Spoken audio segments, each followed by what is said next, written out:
अस्सलाम वालेकुम। क्या हाल चाल है आप लोगों के। आई होप आप लोग खैरियत से होंगे। मैं बिल्कुल ठीक। तो जनाब आज जो है वो फ्रिज की सफाई कर रही हूँ मैं। और होता क्या है कि रोज़ाना मैं सोचती हूँ कि चलो आज कर दूँ, तो अभी तो इतना बर्फ़ नहीं है, ये नहीं है। तो ये होता क्या है कि ये चीज़ें जो है ना, ये सोच सोच के हम लोग भूल भी जाते हैं। तो और आजकल तो लाइट भी इतनी जाती है, तो फिर मैंने ये भी सोचा कि चलो अगर इसके अंदर इतनी बर्फ़ जम गई है तो वो भी फिर जो हम चिकन वगैरह रखते हैं तो उसका भला ही कर दे। तो अब जो है ना वो काफ़ी ज़्यादा बर्फ़ हो गई थी, ऐसे जैसे ना बिल्कुल बर्फ़ के पहाड़ से जमा हो गए थे ना फ्रीज़र में। तो मैंने कहा चलो आज तो मैंने इसको सफाई कर ही लेनी है, आज मैंने नहीं डिले करना कि कल करूँगी। तो पहले किया यूँ कि पहले मैंने जो है ना फ्रिज को ऑफ करके रख दिया था। सुबह जब मैं उठी थी 7 बजे 8 बजे, तो उस वक्त मैंने फ्रिज बंद कर दिया था। और उसके बाद जो है ना मैंने ये किया कि इसके अंदर नमक वगैरह डाल के जो है वो फ्रिज को बंद कर दिया। तो नमक डालने से होता क्या है कि वो हमें इतने तोड़ फोड़ की ज़रूरत नहीं होती है उखाड़ने की। वो नमक की वजह से ना खुद ब खुद ही सारी ये जो बर्फ़ है ना वो सिल बन के निकल आती है।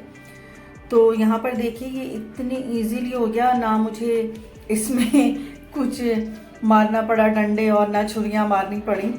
और छुरी वैसे भी बहुत नुकसान होती है क्योंकि इसके अंदर जो बारीक बारीक ये डिज़ाइन जो नज़र आ रहा होता है ना हमें, इसके अंदर ये गैस जारी होती है। तो ज़रा भी कोना लग जाए ना तो फिर वो अच्छा खासा लाखों का नुकसान हो जाता है। तो नमक लगा के रखने से ये है ना कि कोई मेरे ख्याल में आधे घंटे के अंदर जो है ना ये फ्रिज की सारी बर्फ़ खुद ब खुद हट गई। तो बस यहाँ पर अब जल्दी जल्दी बर्फ़ हटाने के बाद मैं अब साफ कपड़े से ना टॉवल से सारी बर्फ़ और वो पानी सारे निचोड़ रही हूँ ताकि अच्छे से जो है ना सफाई हो जाए। क्योंकि फ्रीज़र की बार बार सफाई होती नहीं, क्योंकि फिर इतनी ज़्यादा देर फ्रिज को बंद करो, फिर सारी चीज़ें निकालो, तो वो चीज़ें भी इतनी देर में ना डिफ्रॉस्ट होने लग जाती हैं। तो इसलिए ना मैंने कहा कि चलो आज पूरी की पूरी फ्रीज़र की सफाई कर लूँ। फ्रिज की तो ऑन एंड ऑफ मैं करती ही रहती हूँ कि जब भी मैं सब्ज़ी की टोकरी निकालती हूँ उसे भी धो के रख देती हूँ। और जो भी चीज़ें होती हैं अक्सर उसमें से चीज़ें डिस्कार्ड कर देती हूँ जिनको हम सोचते हैं कि आज नहीं कल खा लेंगे, तो वो कल कभी नहीं आता और वो चीज़ें ना ऐसी पड़ी रह जाती हैं। तो फ्रिज का तो मसला नहीं था, फ्रीज़र जो है ना ये फिर काफ़ी टाइम लग जाता है इसको साफ़ करने में। तो ये नमक डाल के करें और इस तरीके से जो आप करेंगी ना फ्रिज की सफाई, तो आपके जो है ना ये लाखों का जो फ्रिज है ना वो नुकसान से बच जाएगा। क्योंकि कोई तोड़ फोड़ नहीं करना पड़ेगा, किसी चीज़ को नहीं मारना पड़ेगा, ना हैमर ना छुरियाँ चाकू डालनी होंगी। तो जनाब फ्रिज की सफाई हो गई अंदर से, तो थोड़ी मैंने कहा कि बाहर से भी कर दी जाए ना, क्योंकि बार बार हम फ्रिज पकड़ते हैं। अच्छा पहले क्या होता था, फ्रिज में ख़ास तौर पे हैंडल बनाया जाता था कि हैंडल से खोलना है। तो आजकल के जो फ्रिज है ना उसमें हैंडल नहीं होते हैं और पूरा जो है ना वो फेस मिरर होता है, तो उसमें कहीं भी नहीं होता। तो फ्रिज कहीं से भी पकड़ के खोल लेते हैं, तो सारा वक्त ना वो हाथों से चीज़ें लग रही होती हैं। तो इसकी ना बाहर से भी सफाई ज़रूरी है, क्योंकि ज़ाहिर इतनी अच्छी चीज़ जब आपके घर में मौजूद है तो उसकी सफाई भी कर लेनी चाहिए। तो एक चीज़ से फारिग हो गई, तो जब मैं सफाई के लिए खड़ी होती हूँ ना तो उस दिन फिर मेरा मूड बन जाता है कि मैं सारी की सारी चीज़ों की सफाई कर दूँ। तो आज मैंने ये सोचा हुआ था कि मैं फिर ये सारे जो मतलब नेचुरल प्लांट तो हैं नहीं मेरे घर जैसे कि पता है, और मैं हमेशा जो है ना ये वाले रखती हूँ रबर प्लांट, तो इनकी भी सफाई ज़रूरी होती है। जिस तरह पौधों की धुलाई होती है, पत्ते साफ़ होते हैं, ठीक इसी तरह जो है ना ये जितने प्लांट्स मैंने लगाए हुए ना इनकी भी मैं धुलाई सफाई करती हूँ। पत्तों पे फिर इतनी डस्ट आ जाती है तो उनकी ग्रीनरी भी ख़त्म हो जाती है। तो यहाँ पर मैं अभी ये सारे गमलों की जो है ना वो धुलाई कर लूँगी।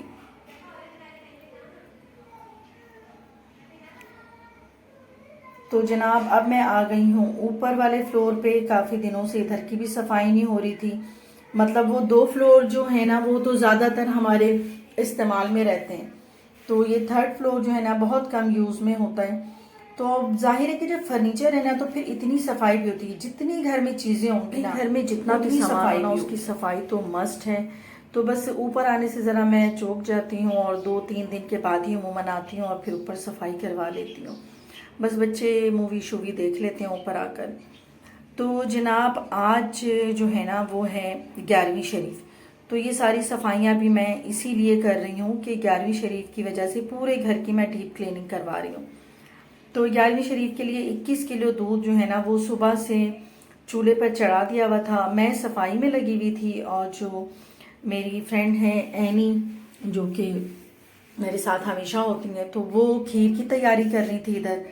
तो 21 किलो दूध को जो है ना वो हमने सुबह से चूल्हे पे चढ़ाया हुआ था। तो अच्छी खासी काढ़ लेने के बाद ना जब दूध गाढ़ी हो गई, और ये है ना फ्रेश मिल्क, तो इसको ज़्यादा फिर टाइम लगता है, तो उसमें तकरीबन 2 किलो दूध जो है ना वो भिगो के रख दिया और उसको डाल दिया और खोया वगैरह डाल दिया। तो खीर तैयार हो गई, उसको हटा लिया। और साथ में मुझे बनाना था आज चने दाल का खिचड़ा और चिकन आलू का सालन। तो मैंने कहा कि जब वो खीर उधर ठंडी हो रही है तो साथ में मैं जो हूँ ये खाने की भी तैयारी करूँ, क्योंकि इन चीज़ों को न्याज पर भी रखना है, मीठे को और खाने को।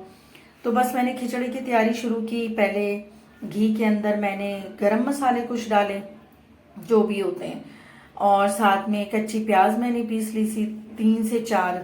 2 किलो चावल है तो इसलिए मैंने 4 प्याज ले ली, और अदरक लहसुन 1 चम्मच डाला, कुछ हरी मिर्चें डाली, नमक डाला और पिसी धनिया डाल के जो है ना वो मैं अब भुनाई कर रही हूँ।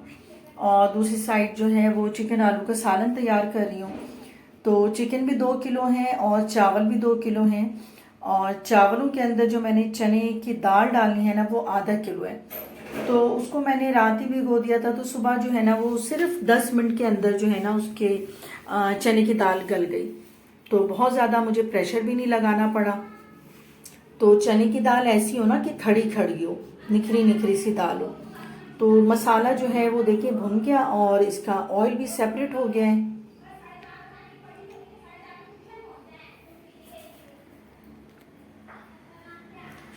तो यहाँ पर जो है साथ साथ मैं काम कर रही हूँ और ये प्याज को ब्राउन कर रही हूँ, और दूसरी तरफ जो खिचड़े का जो मसाला है ना उसे मैं भून रही हूँ। तो बस ये भी तकरीबन भुनने पर आ गया है। और 2 किलो चावल उसको मैंने जो है तकरीबन 1 से 2 घंटे पहले भिगो के रख दिया था। तो ये बासमती चावल है और इनको भिगो कर ही रखते हैं, मतलब तभी ये चावल जो है ना वो लंबे लंबे होते हैं। तो ये चावलों को मैंने डाल दिया इसमें, और इसको थोड़े से मैं जो है ना चावलों को भून लूँगी, क्योंकि मेरी अम्मी कहती थी कि चावलों को थोड़ा सा भून लेना चाहिए, तो इस तरह से जो है ना वो चावल अच्छे और निखरे हुए होते हैं। तो भाई जो अम्मी ने कहा तो सीखा भी वही और वही करती आई हूँ, और फिर बताती भी वही हूँ मैं। तो चावल वाकई इससे ना अच्छे लंबे हो जाते हैं। तो यहाँ पर जो है बस वो जो एनी है ना, तो वो काम कर करके हम दोनों वाकई थक गए थे, सुबह से कामों में लगी हुई थी मैं भी। तो उसने मुझे ये जो मीठे हैं ना वो मुझे काट कर दिए कि अब आप ये खाएं, थोड़ी एनर्जी ले लें। तो मैंने कहा हाँ ये ज़रूरी है एनर्जी, क्योंकि सुबह से मैं सफाइयाँ भी कर रही थी पूरे घर की, फ्रिज की भी सफाई की थी। तो अच्छा खासा ना मेरा तो हशर हुआ था। तो अभी बस ये मैं बना रही थी। तो यहाँ चावल भी डाल दिया है मैंने और थोड़ी सी इसकी भुनाई के लिए मैंने रख दिया है। और दूसरी साइड जो है प्याज जो है ब्राउन की हुई उसे मैंने निकाल लिया है, पीस लिया है। और यहाँ पर आलू और चिकन को मैं एक साथ ही डाल देती हूँ और उनको मैं ज़रा सी भुनाई करूँगी।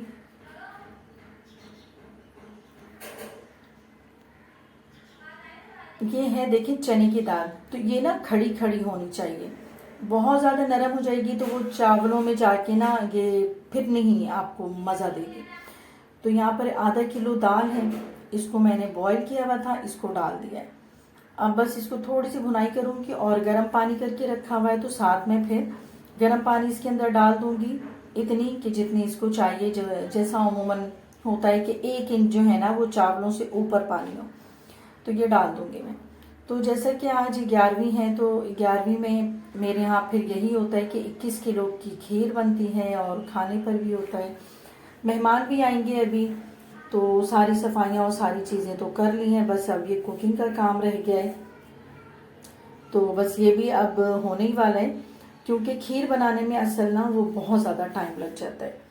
वो पहले तो 21 किलो दूध होता है, उनको थोड़ा सा आपको काढ़ना होता है, और बिल्कुल जाहिर है कि वो फ्रेश मिल्क होता है ना, तो वो इतना दूध जो है ना इतना गाढ़ा सा नहीं होता वो, तो उसको हमें करना पड़ता है। तो उसको तो अभी एक साइड रख दिया है पंखे में सारी देगों को कि वो ठंडी हो जाए, तो फिर उसके बाद जो है ना तो मिट्टी की प्यालियों में हम उसे डेकोरेट करेंगे। तो ये प्यालियाँ जो है ना ये रात आ चुकी थी मेरे पास, तो वो तकरीबन 100 या 100 के करीब ये प्यालियाँ हैं। तो इनको पहले तो हम पानी में भिगो के रख देते हैं, तो वो अच्छी खासी 1 घंटे भीगने के बाद फिर सारी प्यालियों को अच्छी तरीके से धो के साफ करके उन्हें रात को ही मैंने ड्राई करने के लिए रख दिया था, ताकि इनके अंदर खीर जाए ना तो फिर वो मिट्टी की महक ना हो। तो ये भी एक काम होता है। तो माशाल्लाह न्याज जब करती हूँ ना तो पूरे दिल से और पूरे एहतमाम से करती हूँ, तो सारी चीज़ें भी करती हूँ। तो घर में जो है रौनक सी भी है आज कि घर में न्याज है, लोग भी आ रहे हैं और बहुत ही अच्छा लग रहा है। तो जब भी न्याज वगैरह होती है तो मैं फिर इसी तरह से करती हूँ कि घर में खुशबू का एहतमाम करना, सफाई का एहतमाम करना, खाने बनाना ज़्यादा। तो जब हम ये चीज़ें करते हैं ना तो हमारे घर में बरकत भी आती है।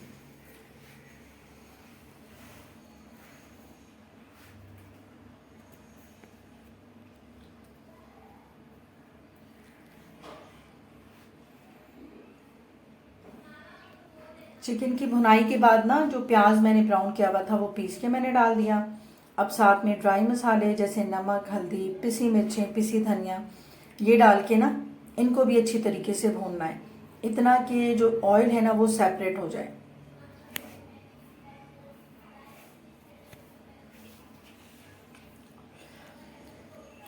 तो वही 11वीं शरीफ की न्याज तो तकरीबन सभी घरों में होती है माशाल्लाह से, और सब लोग ही अपनी अपनी तरीके से एहतमाम करते हैं। तो जब 11वीं की न्याज आती थी तो मुझे याद है कि हमारी अम्मी जो है ना वो कहती थी कि 11 रुपए, मतलब ये बहुत पहले की बात है जब 11 रुपए की भी वैल्यू होती थी। तो 11वीं के हिसाब से 11 रुपए या 11 सेर या 1100, यानी हर चीज़ जो है ना वो हिंसा 11 का ही हो। तो 11 ही के हिंसे पर ना वो न्याज दी जाती है कि आपने मिठाई मंगाई है तो 11 किलो मंगा लें, 1100 की मंगा लें। तो ये चीज़ें होती थी। अच्छा, लेकिन मेरे हस्बैंड जो है ना वो 21 किलो की करते हैं, तो मुझे वैसे इसका इतना नहीं पता कि 21 किलो की होती है। तो यहाँ पर जो है ना जब हम कुकिंग कर रहे थे तो लाइट भी चली गई थी इस वक्त, और ये जो है ना कोई भी इवेंट होता है और कोई अहम दिन भी है, अगर जैसे कि 12 रबी अव्वल है, 11वीं है, तो भी जो है ना ये लाइट जो है वो ज़रूर ही ले लेते हैं। तो खैर से फिर काम हमने स्टार्ट किया। तो ये देखिए कि मिट्टी की प्यालियों में ना इतना खूबसूरत लगता है, और इस तरह से सर्व करना और सब जगह बांटना। तो ये तकरीबन हमारी ये 100 से ज़्यादा है, 125 या 150 प्यालियाँ इसके अंदर हमने जो है वो डेकोरेट की हैं। तो इन प्यालियों में डाल के ना तो इनके ऊपर अच्छी तरीके से गार्निश करने के लिए ना पिस्ते भी पीस के रख लिए, और बादाम भी हैं, अखरोट भी हैं। ये सारी चीज़ें जो है ना अलग अलग से इनको ड्रायर उसमें फॉर्म में पीस कर रख लिया है।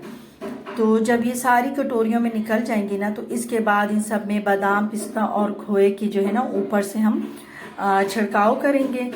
तो एक तो इसके जायके में भी इजाफा होगा और ख़ूबसूरती भी होती है। फिर जब ये सारी चीज़ें इनके ऊपर लग गई तो इनके ऊपर जो है ना फिर क्लिंक जो है वो पैकिंग की गई, क्योंकि इस तरह तो हम नहीं सर्व कर सकते ना।